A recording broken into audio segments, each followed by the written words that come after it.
President Joe Biden visiting Wisconsin today to discuss college loan debt relief.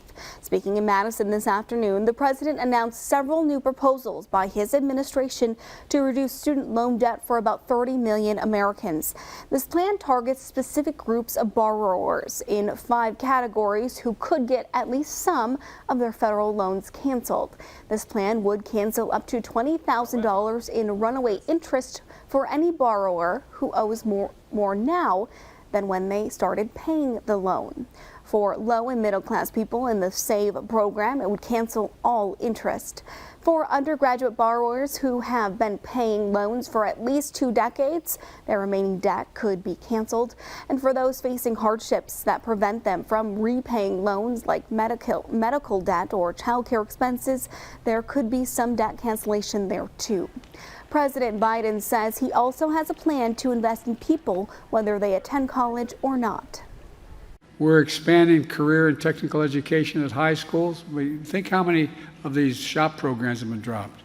People not knowing whether they want to work with their hands. Think not being able to get started. To provide pathways to good middle-class jobs without college. My Labor Department is investing $200 million in grants for registered apprenticeship programs around the country.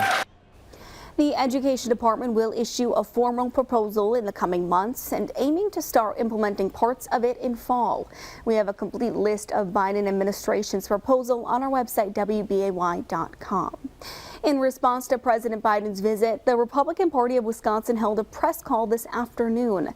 Wisconsin Republican Congressman Brian Stile attended and says President Biden's new student loan forgiveness proposals are unconstitutional and unfair.